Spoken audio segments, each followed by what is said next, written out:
Dr. John here with NBC News on his Facebook Live to give you some headlines that you've probably heard over the past few days. Get behind those headlines to give you an understanding of what that headline actually means and what it means particularly for you and your family and your loved ones, and then answer any questions you might have, or as many as we can get to. So please, if you do have questions, send them our way. We'll go and answer as many of those as we can after I finish talking about the headlines.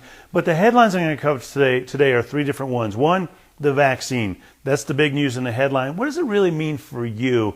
And why are people getting pretty excited about this? And should they be? Number two, masks. What's the deal with masks? What's the best kind of mask to wear? And then number three, return to sports, especially for children. What should children do? Well, we have some help from the American Academy of Pediatrics, and I'll go over what their guidelines are and what they're specifically talking about.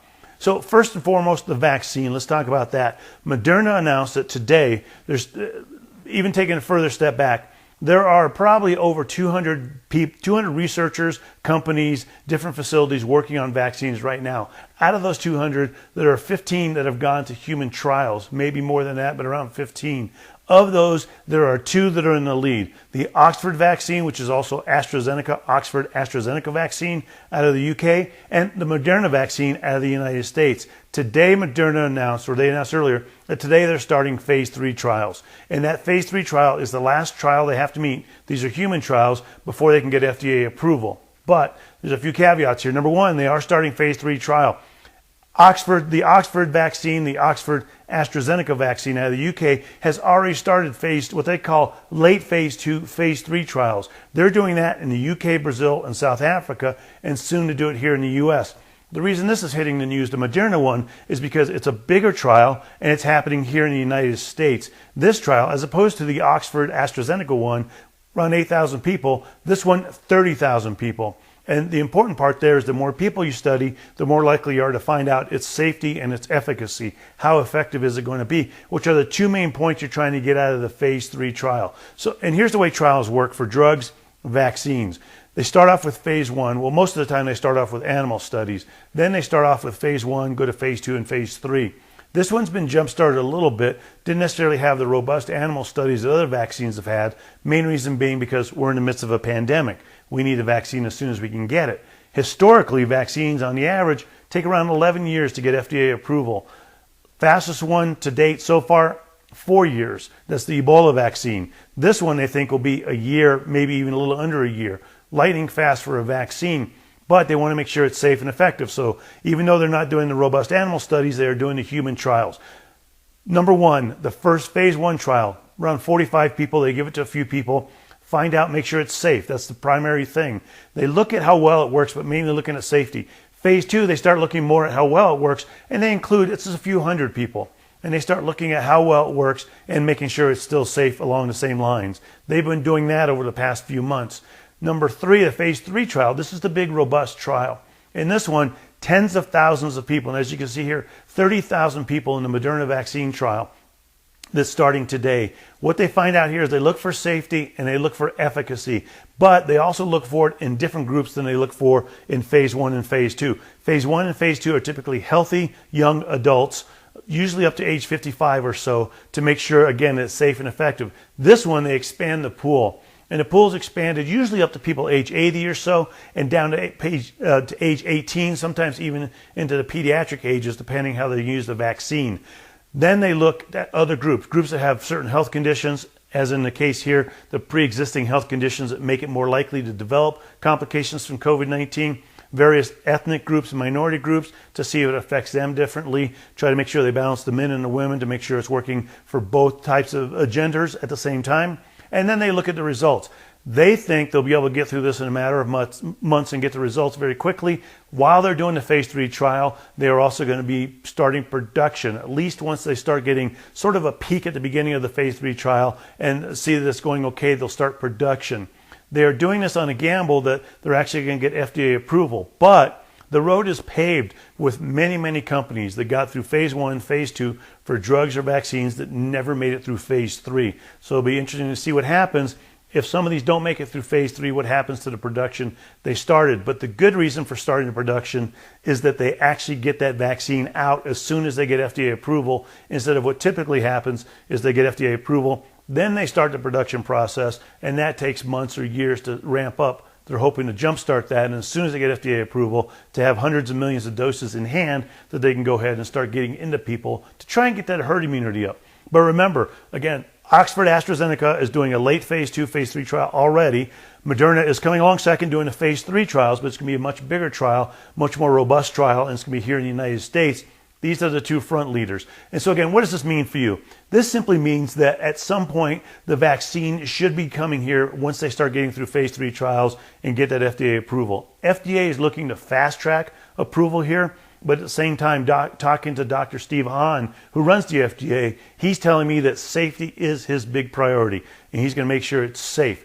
And so we'll know short-term safety issues. I was talking to a vaccine expert last week, and she was saying, which I think makes sense, that long-term we'll only know as we start doing these long-term studies. But the way vaccines are made these days, for the most part, they tend to be very, very safe. And so it looks like safety should be an okay issue at this point. We'll know more as we get through the phase 3 trial. And that's why I'm saying an okay issue, because phase 3 trial will certainly give us a lot more information. So again, those are the two vaccines that are in that phase 3 trial range right now. The Moderna one is the one starting today here in the United States, and it's the one that you're going to hear a lot about throughout the day.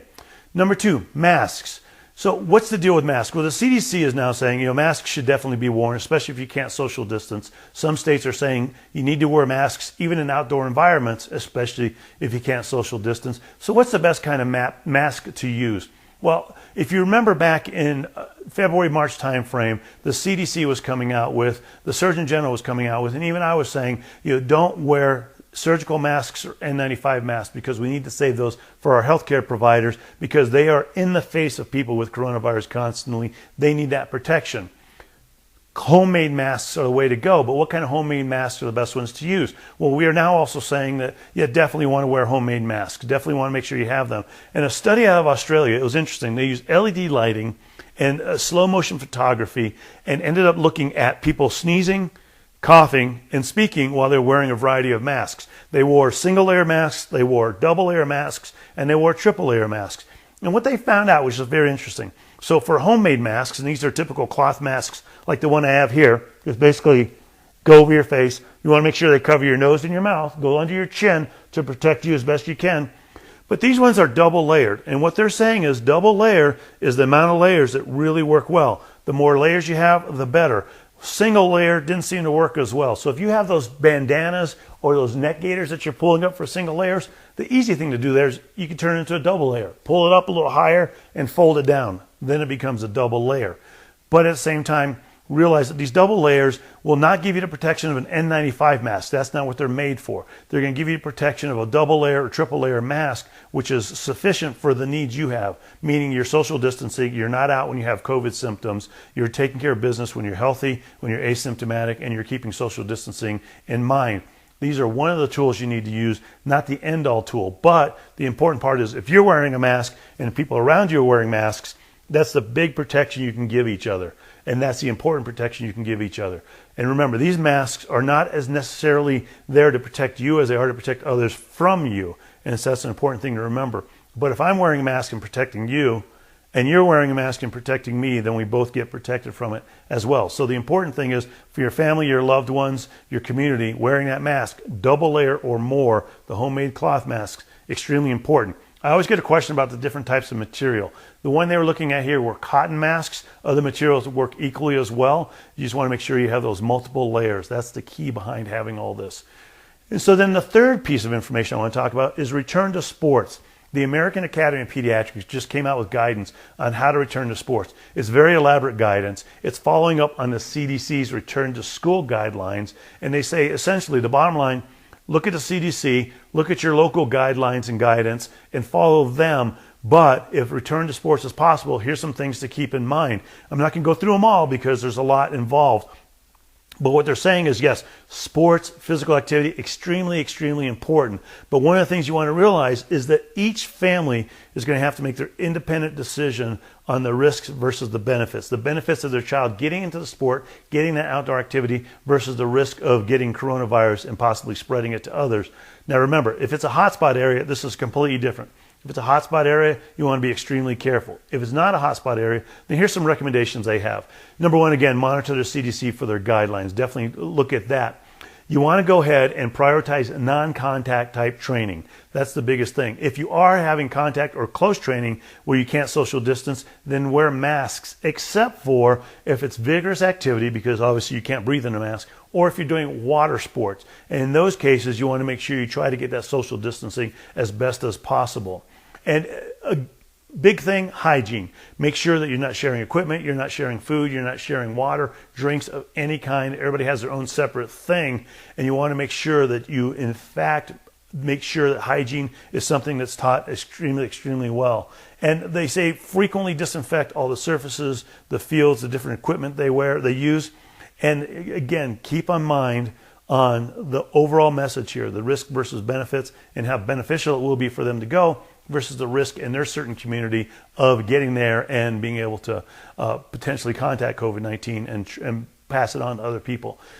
Again, the one thing we know in the AAP, the American Academy of Pediatrics, reiterates this, is yes, children can get coronavirus. Yes, in some cases, much less often than with adults, children can get complications from coronavirus. There have been rare deaths of children with coronavirus, but at the same time, they're less likely to get it, less likely to spread it, and less likely to get complications from it, especially the smaller children. And so looking at sports, again, it's important, but make sure you do it with safety in mind. So looking at the headlines we covered, the vaccines that are coming out, phase 3 trials. We're getting to the end here of the vaccines. Hopefully get them by the end of the year, beginning of next year. Number 2, masks. 2 layers or more masks, extremely important to protect you and others, but wearing them is the important part, and making sure you wear them appropriately, because we have also found out that a lot of people are wearing them under their nose, in other words, covering their mouth but not their nose, and we do know that the nose holds the most amount of virus, and that's the most amount of virus that gets expelled from the body through the nose. So you want to cover that up as well. And then sports, the American Academy of Pediatrics is saying, yes, you can go back to sports, but you need to be very careful. You need to make sure you do it safely, and you need to assess the risk versus the benefits for you, your child, and your family. Let me go ahead and see if we have any questions. Is a face shield a good alternative versus a mask? Should I do both? So the question is a face shield a good alternative versus mask? Should I do both? Well, we talked about the masks and essentially how well that works at protecting others from you. With a face shield, it's essentially the same thing, but the thing you have to remember is the more you can get covered up, the closer you can get covered up, the better. So in cases like this, it's covered all around, it's working well. With shields, it doesn't come as close to the face, so it's not covering quite as much. Shields, the way they work the best, if you use a shield, and under that, use a face mask. The shield in and of itself, we don't think works as well as the masks, but all the studies have not been done on the shields that have been done on the masks, so we're not exactly sure. But what we do know is with face shields, it can leak around the sides, it can leak out the bottom, especially if you're sneezing or coughing. The particulates can, and so you have to be careful with that. If you do use a face shield, they say the optimal face shield is one that comes around to the ears and underneath the chin, so it's got full coverage. Now, one thing we do know, especially going back to school, is the little children, it's going to be hard for them to wear masks. And talking to a couple of experts, they say their big concern is, number one, they might not wear the masks. Number two, they're going to be fidgeting with the masks all day long, so they're going to be touching their face. And number three, something that surprised them is these little kids, especially kindergartners, first graders, second graders, they'll trade masks with each other, which is the worst case scenario, because if I have coronavirus and I don't have a symptom, but I have coronavirus and I give you my mask and you wear it, well, that's going to cause issues as well, because then you're breathing in coronavirus. But teachers were saying that these children would go off to the playground, they come back and it's like, wait a minute, you two have different masks on. Oh, we switched masks. So you have to be very careful. They think with face shields that won't be as big of a problem, that they'll wear them, won't be touching their face as much, isn't quite as uncomfortable, but doesn't give you the same protection as a mask. So you have to be careful there as well. See if there's any other questions. Can masks be laundered and put into a common pool to be used by family members? So great question. Can masks be laundered and put into a common pool so other family members can use it? The answer is yes. Once they've been laundered, they're clean. Household detergent works well at getting coronavirus under control. So if you have a mask that even has coronavirus, if you launder it normally with household detergent, it's going to get rid of the coronavirus, and you can go and share it with others. Also important, if you do wear masks, when you come back in, to make sure that you do wash those masks, especially if you've been using them multiple times throughout the day, if you've been in an area where you weren't able to social distance and you had contact with a lot of people. If you wear out and about and you're not really around people, wearing it for a full day, not a big deal, and then you can go ahead and clean that and wear a different one the next day. But if you have a lot of contact, if you're in a hotspot area, or if you're close to people that you can't get that 6 foot distance, when you come back, you want to change that out for another one and clean that one. So make sure you have multiple masks. But the bottom line to the question is, if you do have masks, you clean them, it can be a family pool of masks. So it's not necessarily sharing the mask the way that these small children share the mask, because you're cleaning it in between, which is a good step to do. Is a neti pot or a nasal cleaner helpful to prevent COVID? So the question is a neti pot or nasal cleaner helpful to prevent COVID? And for those who don't know what neti pots are, neti pot basically uses a saline solution water. This should be sterilized water. And it looks like a small teapot. You put it up one side of your nose, and it drains out the other side and drains all the mucus out of your nose and all the substances that might be in there. The question is, does this work for coronavirus? The answer is no. And the reason is very simple, because you can't constantly wash your nose. Let's say you're out and about in an environment, and then when you come home, you use the neti pot. You could have already contracted coronavirus while you're out and about the environment, because once it gets into your cells and gets into your body, you can't clean it out of your nose. It doesn't work that way, because that neti pot is getting the mucus out and the surface particles out, not anything that's inside the cell. And so in order for it to be functional, you'd have to use it constantly, which does not work. And so using the neti pot to try and help coronavirus when you get back to the house, that's not going to work really to prevent it or help you lessen your chances of getting it. Can UV lights kill the virus? I'm a school teacher, So and I'm worried about that. It's a question from a school teacher, and her question is, can UV lights help kill the virus? Because she's worried about it, obviously, because she is going back to school at some point with children who possibly could have it, or other staff members, and could be passing it on. So how does she clean the room? How does she clean the environment after the children are gone? In a sense, no, because there are 3 different parts of UV, UVA, B, and C. They're the main 3 parts of UV. What they have found out is UVA and B, which is what we get from the normal sunlight, do not work that well at killing coronavirus, at least in the short term. It takes much longer exposure to kill coronavirus. UVC is effective at killing coronavirus, but it also is very dangerous for humans to be exposed to UVC. Luckily for us, our ozone layer actually filters out UVC. We just get UVA and B through our ozone layer, so we don't get exposed to that UVC. But there are devices that can use UVC to clean it. These are mostly industrial devices that are used in laboratories and situations, hospitals, where they really need to clean them, but they have the ability to get people out of there, spend a day cleaning it. As far as you're concerned, UVC would be harmful for any kind of skin exposure or human exposure, so you have to be very, very careful with that. Are kids who are prone to severe allergies more likely to have inflammatory immune response? So the question is, are kids who are prone to allergies more likely to have the inflammatory immune response? Not necessarily, and we're not seeing that right now. And the question is bringing up the fact that there have been a few children, to date it's been around 300 children, that have developed what is called MISC, multi-system inflammatory syndrome, children. And what happens here is they typically get coronavirus, they recover from coronavirus, are doing fine, and 6 weeks later start having issues. Those issues in some children have led to organ failure. There have been a few deaths related to it, but just a few of them. Again, this is a very rare case, very limited number of children have had it, but there's no indication that it has any relationship to do with allergies or the fact that allergic children might have more hyperactive immune systems. So what's happening here is the immune system is kicking into overdrive because it doesn't know how to handle coronavirus at this point, because for whatever reason the immune system in these children is doing this. We're finding out that the ages are actually higher than we thought they were. Initially, they were younger children. Now we're seeing them in older children and even young adults. And so the jury's still out on who exactly this is going to affect, how it's going to affect them, but does not seem to affect children in particular who have allergies.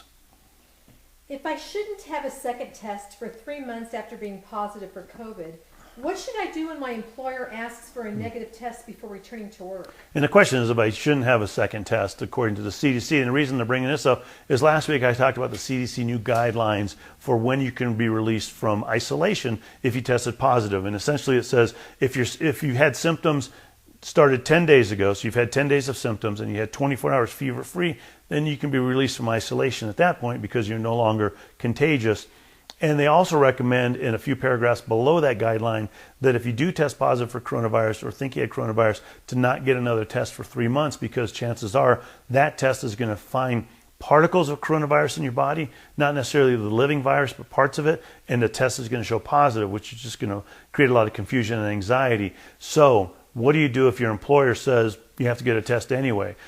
About the only thing you can do is tell your employer, hey, here are the guidelines, possibly print them out, email them to them, however you want to do it, and say the CDC is saying if I tested positive for coronavirus, like I did 3 weeks ago, that I shouldn't be getting tested for the next 2 weeks or 2 months and 1 week. And so one of those things that, try to fight the fight as best you can, let them know. But the bottom line is, if they have you do it, it's part of your job, it's part of the contingency for you working, then you might have to do it anyway. But try to educate them, because these guidelines are brand new, just came out last week. They might not know about these guidelines, but getting them that information hopefully can help them understand that if you did test positive, you've gone through the isolation period, you're free to get out and about, that you don't want to test again for another 3 months according to the CDC guidelines. And my guess is they will want to follow the CDC guidelines. They probably just don't know about the CDC guidelines. These have all been fantastic questions. Thank you very much for the questions. And just to go over the headlines again, number one, the vaccine. Moderna is starting its phase 3 human trials today. Hopefully it goes as planned for the 30,000 volunteers that are getting the vaccine. They follow them for a while. Hopefully by the end of the year, beginning of next year, we get FDA approval. The Oxford vaccine, which is also the AstraZeneca vaccine, has already started what they call late phase 2, phase 3 trials, and they're working that as well. So those are the two front runners in the vaccine race. Number two, masks. What the study found out is that 2-layer home masks or 3-layer home masks or more are better. So 2 layers or more are better. Single layers don't work as well as we'd like them to, but doubling over obviously makes it a 2-layer mask. And then number 3, the American Academy of Pediatrics came out for guidelines for sports. Basically, the overall message is look at your family's risk versus the benefits of the child going into sports. Make sure the sports is doing things safely. You can certainly go to aap.org, which is the American Academy of Pediatrics website. They'll have this information on there. And they say basically follow CDC guidelines and local guidelines as well. So thank you very much. I hope that this week turns out wonderful for you. Keep an eye on the news. I'll be back towards the end of the week with more headlines and what it means for you, what we've seen over this week. But in the interim, in the meanwhile, please stay happy and please stay healthy.